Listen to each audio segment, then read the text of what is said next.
ശരി, ശ്രീ ശ്യാംരാജ്, ഇപ്പോൾ നിങ്ങൾക്ക് ലോക്സഭയിൽ ഒരു സീറ്റ് കിട്ടിയതിനു ശേഷം, നിങ്ങൾക്ക് പുതിയ അധ്യക്ഷൻ വന്നതിന് ശേഷമൊക്കെ ഒരു തദ്ദേശ തെരഞ്ഞെടുപ്പിനെ നിങ്ങൾ നേരിടാൻ പോവുകയാണ്. നമുക്കറിയാവുന്നതാണ്, ലോക്സഭാ തെരഞ്ഞെടുപ്പിൽ വലിയ തോതിൽ നിയമസഭാ മണ്ഡലം അടിസ്ഥാനത്തിൽ നോക്കുകയാണെങ്കിൽ നിങ്ങൾക്ക് 2 അക്കം കടന്ന നേട്ടം ഉണ്ടായിട്ടുണ്ട്. അത് തദ്ദേശത്തിലും പ്രതിഫലിപ്പിക്കാൻ കഴിയുമെന്നൊരു ആത്മവിശ്വാസത്തിന്റെ അടിസ്ഥാനം എന്താണ്?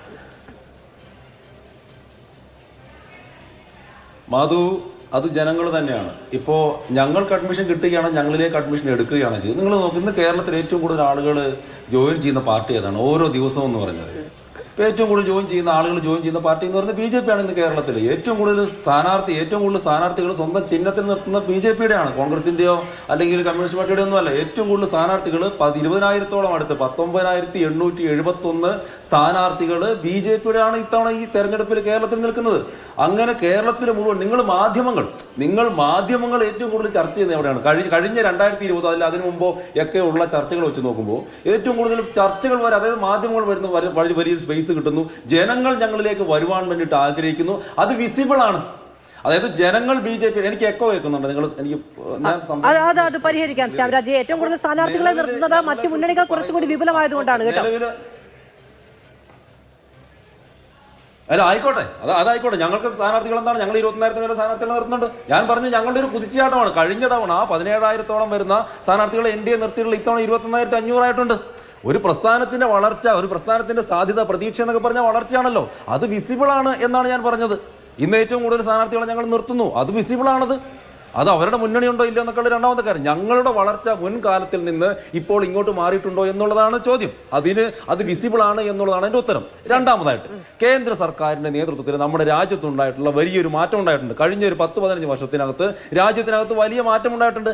ആ മാറ്റത്തിൽ ഈ രാജ്യത്തെ ജനങ്ങൾ സന്തുഷ്ടരാണ്. അങ്ങനെ വലിയൊരു വിഭാഗത്തിൽ വരുന്ന ജനങ്ങൾ നമ്മളിലേക്ക്, BJPയിലേക്ക് വരാൻ വേണ്ടി തയ്യാറായിട്ടുണ്ട്. ഇപ്പോൾ ഒരു ഉദാഹരണം മാത്രം ഞാൻ പറയാം. ഇപ്പോൾ രാജീവ് ഗാന്ധി പറഞ്ഞ ഒരു ഉദാഹരണമുണ്ട്. അതായത് ഒരു പൈസ 100 പൈസ താഴെ തട്ടിലേക്ക് വികസനത്തിന് ഏൽപ്പിക്കുകയാണെങ്കിൽ അതിൽ 85 പൈസയും അഴിമതിക്കാരായിട്ടുള്ള ഉദ്യോഗസ്ഥരുടെയും രാഷ്ട്രീയക്കാരുടെയും കേസിലേക്ക് പോകും എന്ന് അദ്ദേഹം പറയുകയുണ്ട്. അതായത് 15 പൈസ മാത്രമാണ്, 15% മാത്രമാണ് വികസനത്തിലേക്ക് അദ്ദേഹത്തിന്റെ കാലഘട്ടത്തിൽ എത്തിയിട്ടുള്ളതെങ്കിൽ ഇന്ന് ശ്രീ നരേന്ദ്രമോദിയുടെ കാലഘട്ടത്തിൽ BJPയുടെ സർക്കാർ ഈ രാജ്യം ഭരിക്കുന്ന സമയത്ത് പ്രധാനമന്ത്രി കിസാൻ സമ്മാൻ നിധി ആയിക്കോട്ടെ, മറ്റ് സ്കീമുകളായിക്കോട്ടെ, 100% വരുന്ന വികസനത്തിന് വേണ്ടിയുള്ള പദ്ധതിക്ക് വേണ്ടിയിട്ടുള്ള ആ തുക എന്ന് പറയുന്നത് നേരിട്ട് ജനങ്ങളുടെ അക്കൗണ്ടിലേക്ക് എത്തുകയാണ്.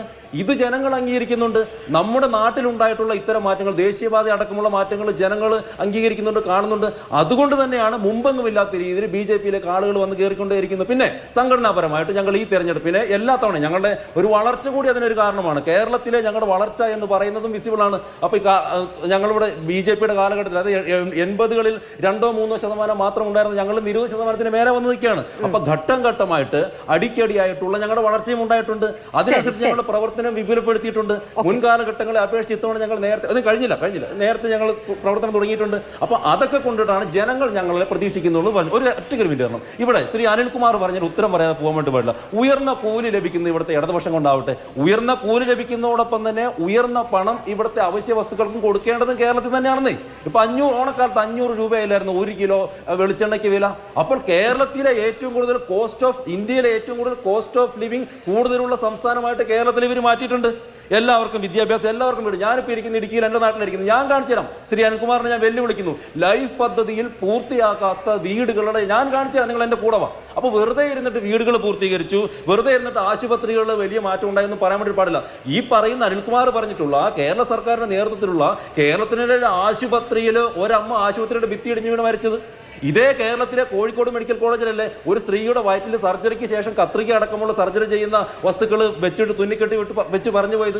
ഇതേ കേരളത്തിലെ ഒരു കോഴിക്കോട് മെഡിക്കൽ കോളേജിലല്ലേ ചികിത്സയ്ക്ക് വന്നിട്ടുള്ള ഒരു യുവതി മാനഭംഗം പീഡിപ്പിക്കപ്പെടാനുള്ള ശ്രമം. നമ്മൾ അവകാശവാദങ്ങളും ആരോപണങ്ങളുമാണ് 3 മുന്നണികളുടെയും 3 പാർട്ടികളുടെയും പ്രതിനിധികളിൽ നിന്ന് കേട്ടത്.